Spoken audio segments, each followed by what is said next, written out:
4.5 weeks out. So I'm light, I'm sharp.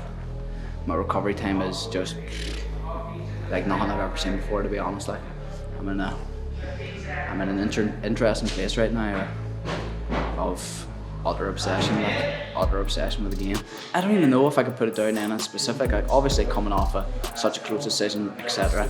Like that's going to give you that little bit extra, not motivation because I don't really believe in motivation, but there's like an extra something deeper going on there, and I think it's maybe just a progression of Paul as a person and a career progression as a fighter, of the headspace that I'm in now as a mature fighter as well, in a sense that like yes I'm young but I'm not young to the game anymore, and I'm very mature in how I approach the game and how I approach the long game as well. It's not the short term anymore. Like I truly want to be in this game for a long time, and I'm willing, I'm prepared to put in the work for the years I need to put it in, and I'm just at an interesting headspace and I really am enjoying my training. And of course when you see yourself improving so much, it just gives you that extra like I'm on the right path.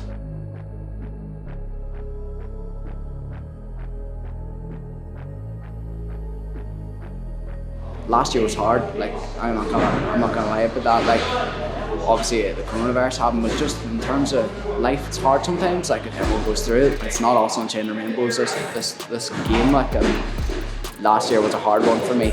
Getting through some things in my last couple of fights was tough, and the fact that I was able to just go and still perform, and now like looking forward at this year that I have ahead of me, it's just fucking amazing, man. Like I'm living the dream, and how could I not be absolutely over the moon with the platform that I am so grateful to be a part of in Cagewarriors, and how I'm able to build my career in these crazy times that we're in. And I truly am grateful for that, and I'm reminding myself that in my journal almost basically every day of how fortunate that I am to be doing what I'm doing and have that ability to progress my career in such a way where I can become champion of the world this year, and I can put myself closer to where I want to be in life, and that is champion of the world with millions in the bank and my family set for life.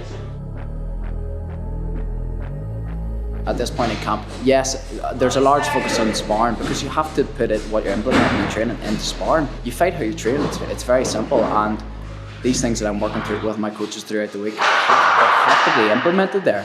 Like what I worked on last week was sparring and watching back the rounds, and all my coaches watching back the rounds. We all said the same things. We wanted a wee bit more forward pressure, a wee bit more aggression with the offensive grappling, not just going, right, I have 3 more rounds here and got a hold position, maybe get my breath. Going for it and pushing that pace, as you've seen tonight, what I've done, and I'm really happy with that. And yes, like that's 6 5-minute rounds. I'm only doing 3 5s, and we will taper it down as we get closer to the fight, but I'm hitting 6 5s when I'm trying to make myself tired. Like obviously nothing's like a fight, like you're nervous all day preparing for this. Like I'm just as nervous for these spars as I am for a fight. That is a genuine statement. Like it's weird because in a fight I'm really good at on fight day going, and even on fight week I'm going, work's done. Anything I do now is not going to change the result on Saturday. Like that's what the hard work and the grind and the training is for. But when you're coming into sparring Tuesday night, you have so many things that you want to work and improve on from your previous sparring or the things you've been doing with your coaches. So you have to implement them. Like so, I really am focusing on implementing them. As you've seen tonight, like in comparison to last week, some things that I wanted to work, and like my coaches, that's what we've been drilling all week, preparing for this. Like, and the pressure's on me to go in there and do what we've been working on. You've heard me say it a million times, and it's basically become a fucking code to my life. But we don't rise to the level of our expectations. We fall to the level of our training, or we fall to the level of our habits.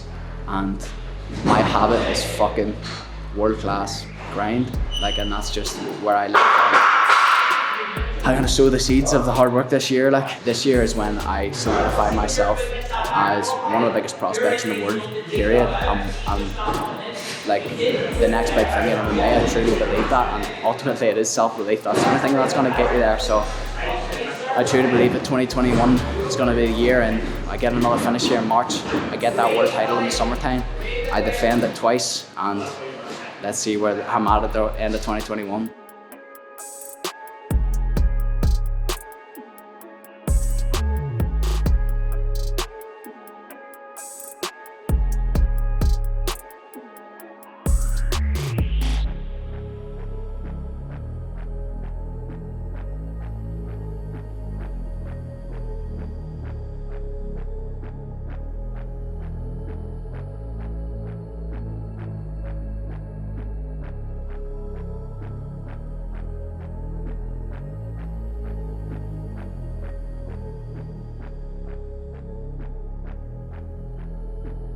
see Felt you. better than last week. See you. But then showing you some very similar stuff. And I know. I was using it better though. Obviously. he was doing the skip, land southpaw, checking and left kick. And like I knew it was coming, but because you were stepping to the outside so well, I couldn't get my foot to the outside. You hit me like a body shot as soon as I had to switch. Honestly, I thought I was going to ready out there. It's sort of some similar stuff like, you know, and then the ceilings counting each other with the gag. I punched you on the stomach at fucking flat weights and Cromwell Squares, mate. And croissants. I'm just teaching Tour de DS after every combination is. Or like I see here, this is Joe. Every time you leg kick him, he goes. You're like, all right. It's the first time the big leads, and then the big leads. Oh, yeah.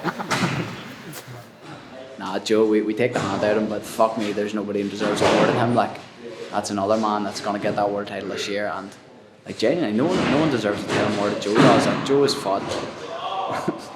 I literally was just watching them sparring, and Joe just went dumb as I said that.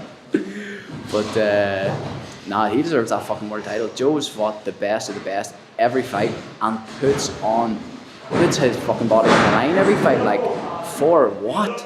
Like, minimal paychecks we're getting. Like, let's be real. We're making buttons here. Like, we're doing this for the love of the sport and for the possible future rewards. Like Joe, there are going to be 2 world champions in FA at the end of this year. Like, you can mark my words on that. And we've got, as you see, young Matt and other guys up and coming there. Like, we've got a fucking army of beasts coming through here. It's a pleasure to be a part of. Like, as you've seen there tonight, like, our coaches, all of our coaches coming up here at 9 o'clock, 9:30, probably even close at 10 o'clock now. I don't even know what time it is. And they're coming up just to help us and to give us specific instructions. And like, this is not bearing in mind all the classes that we do throughout the week. This is the extra day that they're coming up, and they're leaving their families, coming up here and to watch us and to help us. Like, so it's such a privilege to have them here. And there is a little bit of difference, of course, with being sent the rounds to watch, which they always watch and give me feedback. But it's different being here and seeing it in person. And these are the guys ultimately are in my corner in the fight. So look at all about these 1% gains and having them here. It's a beautiful thing. Like, and how can we go wrong with that? We're working hard here. It's a doghouse, like, and I just can't wait to put it on display. Like, 4 weeks.